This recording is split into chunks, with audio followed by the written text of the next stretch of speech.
Hey everybody, how you doing? This is about to be a really fun video. I'm going to cut straight to the point and make this video as short as possible to get the information I need and to give the information that you need if you're going to hunt with your 300 PRC. The drops, the scope dials, the energy at different distances using this particular ammo. For this video, I'm going to use the 212 grainers ELDX. Possibly the most popular hunting ammo for 300 PRC out there.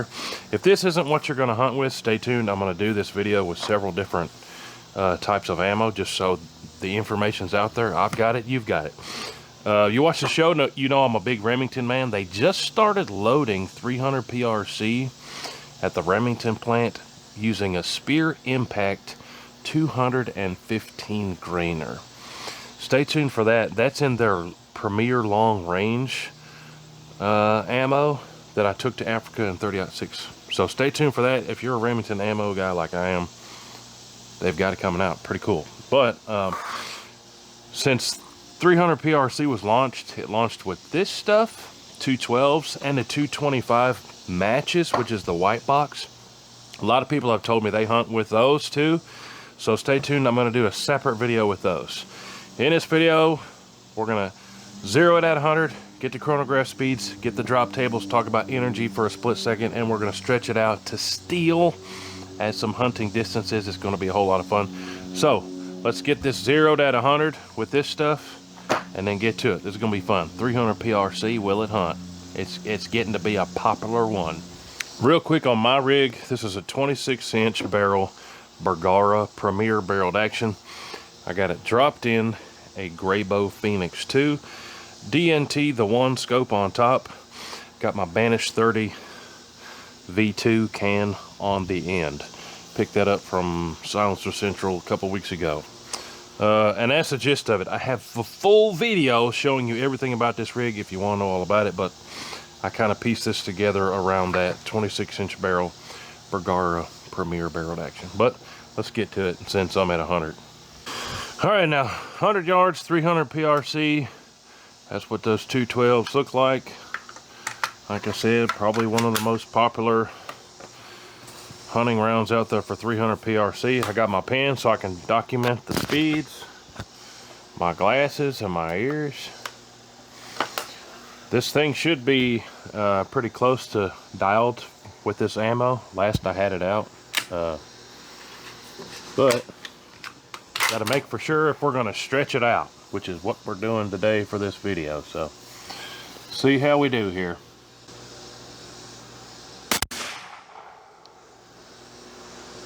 Little bit low, and our speed is 28-22.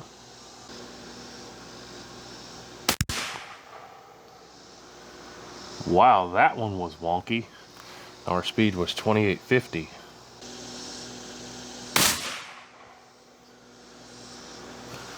.28-36. So based off that group, how do I need to adjust my scope here? It's down about an inch, and it's right averaging probably 1.5 inches. So I'm gonna adjust my scope, and we'll send another one to hopefully get it verified at 100 before we stretch it out.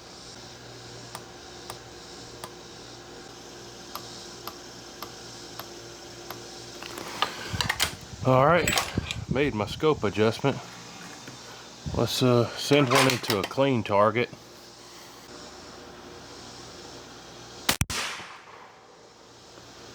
Good squeeze there. We're kissing the orange. Let me send one more to see if we need to bring that up a bit. 28-49 was that one.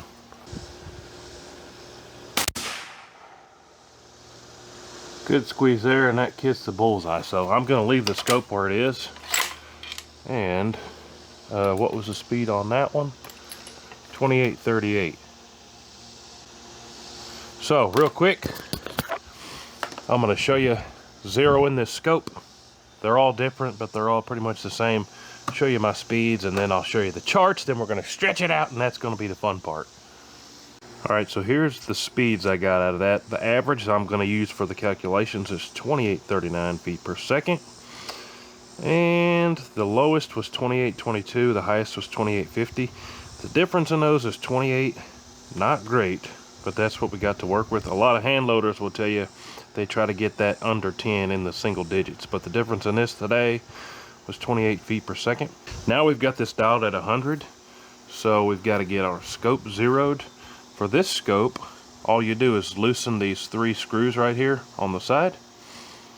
1, 2, 3, and then we're gonna pick it up and get that 0 perfect right there, and then tighten down the screws. Then when we go to dial our scope for long range, it's perfect, and we just dial right to the number. Super easy, and I'm gonna do the same thing on this turret over here. All right, so now real quick, this is the part we talk about the data.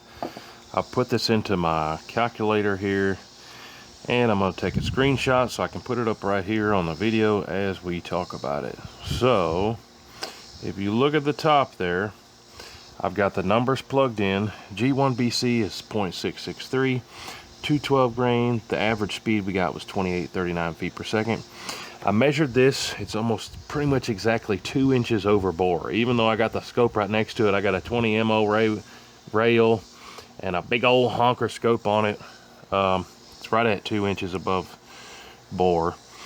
And then I put in the temperature and the humidity. It's super hot, and we got it zeroed at 100. So at 200 yards is where we're going to go next. This is only supposed to drop 2.76 inches. Our MOA dial would be 1.32. I have a mil scope, so my mil scope says 0.38, so I'm going to dial this 4 clicks since it's a mil scope to 0.4. Click, click, click, click. Check it with my eyeballs. We're at 0.4 mils. So now let's get my target camera set up for the long range targets, and we'll send a couple at 200. This is the fun part. Then we're going to keep stretching it out. But I've got this calculated all the way to 1,000 if you want to know it. 300 PRC is pretty awesome for stretching things out. While we're thinking about it, I said we're going to talk about energy too. 300 PRC's got a lot of boogie on it. Now, when you compare it to like a 243 or 308 or 7mm 08, this is in a whole nother light year, whole nother ballpark. So people have that benchmark of 1,000 foot-pounds of energy for deer. At 1,000 yards, this setup with this load that we've got is 1,359 foot-pounds even to 1,000 yards. So yeah, if you're going out west and stuff, and you might have to take a crack at 500 yards or something, 300 PRC might be a good option for you. Anyways, I'm just here throwing you the numbers. Let's send some at 200 now. All right, now 200 yards with this 212 load and 0.4 mils dialed. Really, for this distance and 300 PRC, you don't need to dial, but I did it anyways, just to be consistent and be precise. Here we go. That's an 8-inch gong. That's Caldwell AR500. My entire range is Caldwell AR500 steel. So let's send one.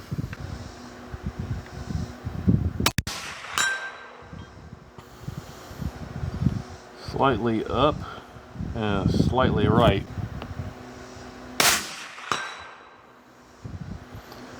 Let's send one more. While we're here, we got it dialed.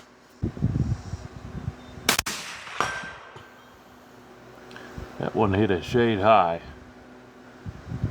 But we are on at 200. Not the best group you ever seen, but that's what I did. What's our dial for 300 now? Next is 300. So our dial was 300 is exactly 1 mil. So I'm going to dial this scope up to 1 mil. And that's kind of a common theme. I've got that etched in my mind for 300 PRC. For a mil scope, 300 is 1 mil and 400 is 1.7. Yep, and that's exactly what this chart says. So exactly 1 mil is what we're going to dial for 300. If you had an MOA scope, it'd be 3.41 MOA, and it's dropping 10 inches at 300. I've got a deer target at 300. It's one of my favorite targets. Let's go try it out. 200 yards, whoopee-doo-dah. That's child's play. But once you get to 300 yards, you kind of got to know what you're doing. At this point, we're dropping almost a foot. If you're hunting, especially, you don't need to just be guessing and taking crack shots. So I said we're dialed for 1 mil. Double check my scope. Yep, dialed for 1 mil. See what we look like here. Got my target long range camera down there. That is a deer target, but it's a 1/3 size deer. So somebody said, oh, anybody can hit a deer at 300 yards. Well, this deer's only like this big. But if I do my part, still should be pretty easy. Once you get to 300, you got to make sure you're level.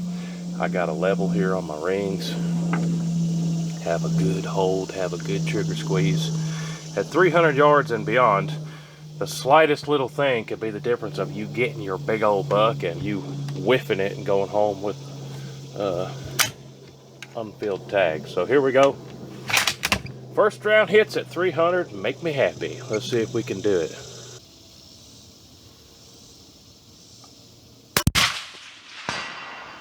Oh man, it couldn't have been any better than that. Hit exactly where I was holding. Now can we duplicate that? If I was smart, I'd just say, let's go to 400. But no, we gotta prove that we aren't just getting lucky out here.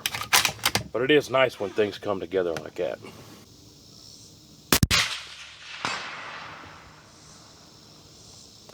That one might have hit a shade high in the spine.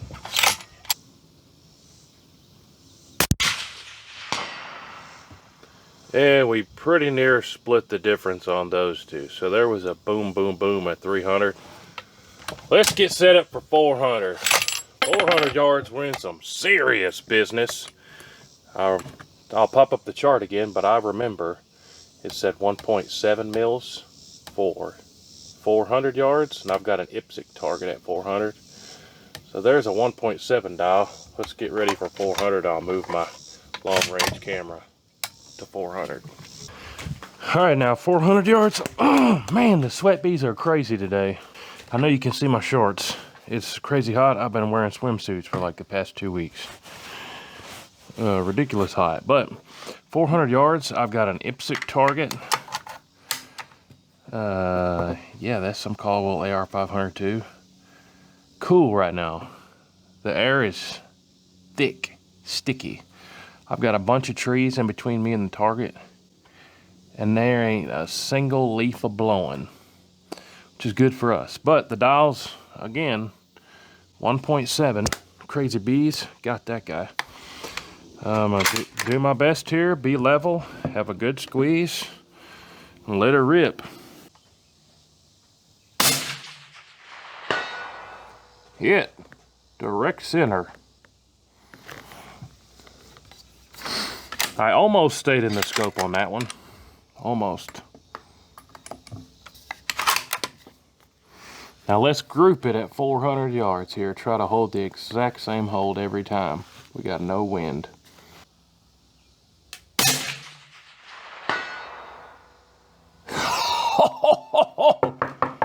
Hey, that's two touching at 400 yards. Oh man, that's what I'm saying. That's why I love making these videos. If you put in good data and you do your part and be consistent, doing this stuff is easier than you'd think. If I can do it, you can do it. Man, that's crazy. That one broke a little bit different. That was a bad squeeze on my part. We still would have got the deer, but that was a bad trigger squeeze on my part.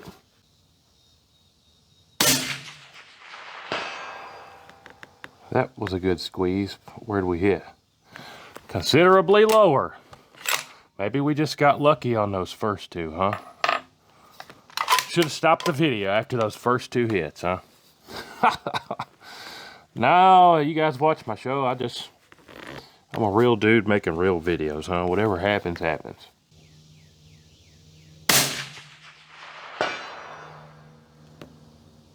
Well, now that one's grouping on that last hit that was low.